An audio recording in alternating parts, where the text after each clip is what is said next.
sentence really clearly says what this process is about, this project is about, then my colleague and I defined the scope of the system, created delivery schedule, and conducted weekly update meetings. So this is what he did in planning. We also procured service providers to launch the web portal. When the project ended, I helped create an online knowledge base to archive all permanent documents and reusable code.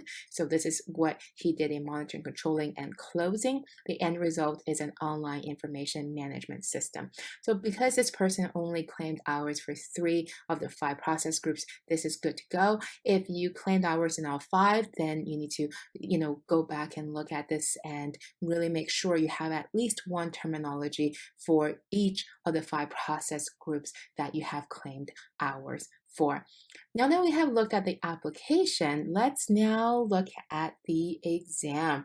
So as I mentioned in the beginning, the PMP exam is made up of 200 multiple choice questions, and choosing the right answer might be a little tricky. So if you haven't seen the PMI style of testing yet, then you might not be able to relate to what I'm saying. But for those who have looked at some of the past practice exams before, then you know that these multiple choice questions are not always straightforward, and especially when you get into the situational questions. So let's talk about how you can choose the right answers on your exam.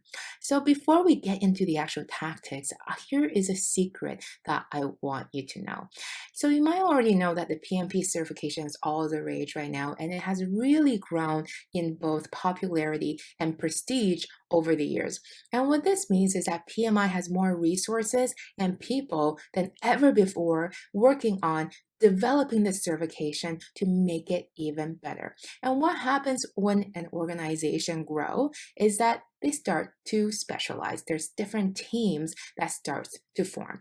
So one thing you might not know is that the group that's responsible for updating the PMBOK guide is different for the group that's responsible for developing the exam questions, which is called the RDS, Road Delineation Study. So they go out and they survey thousands of different project managers from different countries and different expertise and different industries to try to find out what they actually do in the day-to-day job. So the test takers, the group that's writing the actual questions, are interpreting the PMBOK just like you. And because these two teams don't really talk to each other, there is a disconnect between the PMBOK guide and the exam. And what this means is that you could read the PMBOK guide 10 different times and you could sit for your PMP exam and you probably will still not pass. So what's the solution for this? The solution for this is that before your exam, you must do as many practice questions as possible. You have to get used to the way that PMI tests you. You have to get used to these uncomfortable situational questions, and you have to be able to interpret the PMBOK guide and be able to apply the knowledge that you have learned. So you might be wondering, well, how many practice questions should I do? I would suggest that you do a minimum of 1,000 practice questions with at least 2 full-length exams. So each full-length exam is 200 questions or more before your actual exam. I would actually suggest 1,500 questions or more with 3+ full-length exams just to make sure you are fully prepared on your first try. When you're doing these exams, you should be aiming for 80% or more because, as I explained earlier, the PMP passing score is most likely between 61 to 68%. So if you score 80 plus, then you're giving yourself more than a 10% margin of error. So if you get nervous on your exam or anything like that, you know you have that buffer so you can still feel really confident when you're walking into your exams. Now that we talked about why it is important for you to do as many practice questions as possible, let's talk about some test-taking strategies so you will score higher on your PMP exam. So when you're looking at the PMP questions, usually when you're looking at the 4 multiple choices, you can generally eliminate 2 right off the bat because they're not even related to the question. And you can use this process of elimination to really increase your odds of getting the question correct. With the 2 answers you have left, then even if you guess, you have a 50% chance of getting that question correct. Now, one one important thing you should note is that if you're taking your PMP exam, that most of the questions you're going to see on your exam is going to be situational questions. About 70 to 80% of your questions are 70 to 80% of your exams are going to be situational questions. And to approach situational questions, the great thing you have to ask yourself is, what's the best thing to do next? Even if the question doesn't say these specific words, you need to add this phrase at the end of all of your questions to prompt you, to help you decide on what the right answer is. To illustrate this point, let's look at a sample question. So Sally, your developer, tells you that the activities you've assigned her has been delayed. What's the best thing to do? 1, reschedule your project. 2, notify your project sponsor. 3, inform your customer that the project is going to be delayed. Or 4, call a meeting to discuss the situation and alternatives with your team. Now, when you look at these 4 options, in real life, can't you do all 4 of these options? When something is delayed, can't you reschedule your project, notify your sponsor, inform your customer, and call a meeting? Yes, you can do all of them. So even though the question doesn't specifically say what's the best thing to do next, it's like you have to add that phrase at the end of the question for yourself and ask yourself, out of these 4 answers, what is the best thing to do next? Because it's about choosing the best answer when all of these answers look correct. And in this case, the correct answer is number 4. You want to call a meeting and just discuss the situation with your team first before you reschedule it, before you inform your customer and your sponsor. Another tip for situational questions is you have to figure out what's important and what's not important in the question. PMI purposely include some facts in the question that are not important just to trick you up. And they do this because in real life situations, you are going to be given facts that's not relevant to the problem and facts that are, and you need to be able to distinguish what's important and what's not. So let's take a look at a sample question that will illustrate what I mean by this. So your PMO, or project management office, provides you with procurement policies and documentations to use for your project. These documents are part of your company's blank. Is it A, OPA, B, EEF, C, ITTO, or D, RFP? Now, another way that you can word this question is, you are a project manager with 10 plus years of experience in the automotive industry. You've been recently promoted to a senior project manager position. Today's your first day managing your project. Your PMO provides you with the procurement policies and documentation to use for your project. These documents are part of your company's blank. So what you can see is that in this variation of this question, you're given an extra paragraph at the top that has nothing to do with what they're asking for in the question. So it's irrelevant that you have been working for 10 years as a senior project manager and you just started on a new role. What they're asking here is what these documentations are a part of. And by the way, the right answer is AOPA, which stands for Organizational Process Assets, which includes all of your company's policies, procedures, and plans and lessons learned. So the procurement policies and documentation would be a part of your company's OPA. So knowing these 2 tips by itself, you will significantly increase your score next time you do practice questions. Now, another thing you should know, and this really highlights the disconnect between the PMBOK and the PMP exam, is that the questions they're going to get are situational questions that apply the PMBOK concepts. So if you just know the concept by itself and you never did these practice questions, your chances of succeeding is pretty low. So you have to know how to apply the PMBOK concepts on the situational questions. So let me give you one example of what I mean here. So in the risk management knowledge area, there is one section where they give you 5 strategies to deal with threats and 5 strategies to deal with opportunities. Both opportunities and threats are risk. A risk is an uncertain event that may or may not happen in the future. So the 5 strategies to deal with threats are avoid, accept, transfer, mitigate, and monitor. So this is what it says in the PMP guide. If you just have this memorized, so you have your first level of understanding. However, on the actual questions in the risk management knowledge area, you won't have questions where they ask you, what's the 5 strategies to deal with threats? So more likely, they will give you a scenario, and then you have to identify which one of these 5 strategies are used, or you have to identify the specific strategy to use, and they give you a situation. You have to identify the proper strategy to use in that scenario. So you have to understand this concept of what is a different way to deal with threats, and then be able to apply it. So that's what I mean by you have to know how to apply all of the different concepts from the PMP guide into situational questions. And go with your first gut impression. Your first impression is generally right. So if you're unsure what the correct answer should be, go with your first impression. And because there's no negative marking on the PMP exam, if you don't know an answer, just guess. Don't leave anything blank, because if you just guess, you'll still get a 25% chance of getting that question correct. So if you just have 2 more minutes left on your exam, you have 10 more questions to go, just put C or something in all of those questions, so at least you'll get a couple of them right. All right, now let's talk about everyone's favorite topic, this controversial topic in the PMP field, which is brain dumps.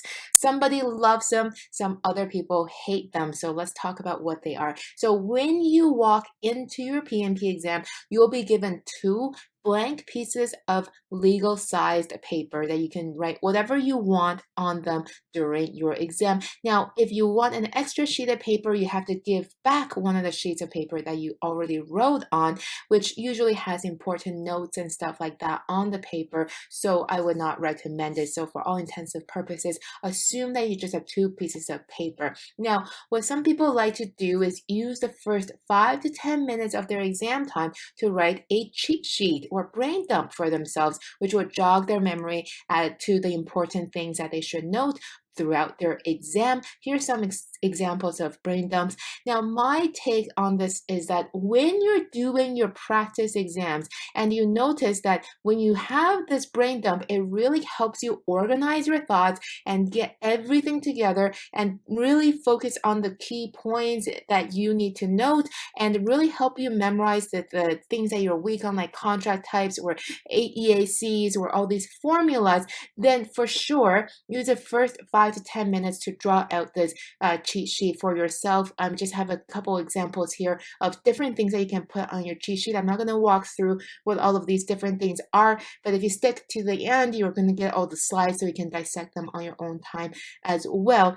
But if you notice when you're doing the practice exams, you didn't really need the first 5 to 10 minutes to gather your thoughts, then you could just not do this exercise as well. So there's really no right or wrong answers. Some people swear by them, some people find it doesn't help. You have to find out what works for you when you're doing your full-length practice exams.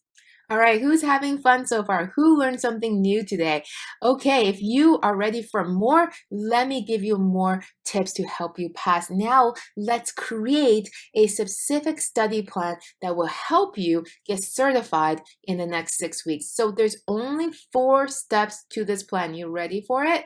Okay, let's go. So the first step is, if you're using the exams PM system and our program. So the first step is to watch all of the lectures that we have on how you need to pass, and then you really follow our recipe for success here. You watch the lectures and then you do the corresponding practice questions with that specific lecture, and then you just repeat step 1 and 2 until you complete the entire course. So now you already understand everything in the PMP guide in everyday English, and you really will be able to see how the processes fit within the bigger picture and how all the ITTOs help you complete that specific process. You really get that 10,000 feet view, but you also understand how each of the individual pieces link together. And once you have this understanding, then step number 4 is to do all of the full-length exams that we have 5 in our system. You have to do at least 3 of them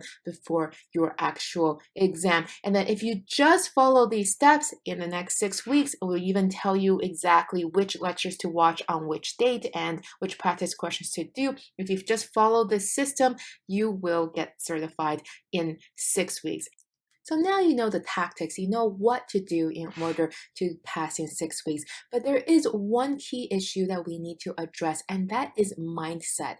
Because a person who doesn't believe and doesn't want to be in the race will never win a triathlon, even if they train for a decade. So what this means is that you need to believe that you are successful already before you can become successful. You need to imagine yourself walking into that exam room and passing with flying colors before you can actually pass your exam. So in order to do that, you need to transform yourself into that person. You need to imagine it's 6 weeks from now and you are walking into your exam and you're walking out with your PMP certificate in hand. And then you need to think in the mindset of that person and then become that person now and only make the decisions that that person will make now. And when you can imagine it, you can hold it in your hands. I know that might sound a little bit cheesy, but mindset is actually more important than the tactics, because what I noticed from interviewing thousands of different successful candidates throughout the years is that they all knew before they even walked into that exam room that they were going to pass. So let's go over what we have learned so far today. So we looked over how to memorize the process chart. We looked at how to understand all the ITTOs. Remember my analogy of cooking. We looked at the phone number technique, which serves as a sanity check to ensure that you haven't left out any of the processes. And then we looked at the 3 techniques to help you memorize the process chart. Then we looked at how to write your application description. Remember the 3-step process that I told you that would pass the PMI audit every single time. We also looked at some strategies to how to approach those tricky situational questions that you may see in your exam. Lastly, I gave you a study plan on exactly how you can pass your certification in the next 6 weeks. So I've given you all of the tools you need in order to become PMP certified. And now let me ask you the question that I asked you at the beginning. Are you ready to go all in? Are you ready to get your PMP or CAPAM certification now?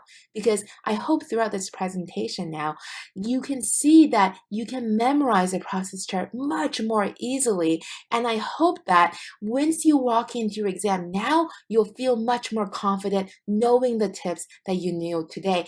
And with the new mindset that you have adopted, I hope you can see that you can pass your PMP in the next 6 weeks. Actually, just take a moment now, close your eyes and imagine it's 6 weeks from now and you're walking out of that exam center with your certificate in your hands. So now at this time, I would like to ask you, would you like to spend even more time together to learn how you can get your PMP or CAPAM certification? Because quite frankly, although what I showed you today is incredibly valuable, it's just the tip of the iceberg. And if you liked what I shared with you thus far, you're going to love what I have for you next. So right now, you have 2 choices. The first choice is I could share with you what I've shared with you thus far. We could part ways, and I could hope that on your own, you'll make a go at it and try to get certified. The second choice is I could take a more active role and responsibility to create a situation where our relationship continue to evolve and I can help you get certified. So for you, I choose the second option. And when you see what I have in store for you, I think you'll be glad that I did. So it is at this time with great pleasure that I would like to introduce you to the Project Management Academy. At the Academy, you'll get a step-by-step process on how to get your PMP and CAPAM certifications, become a great project manager, advance your career, get the promotion you've always wanted, and increase your earnings by 10 to 30%.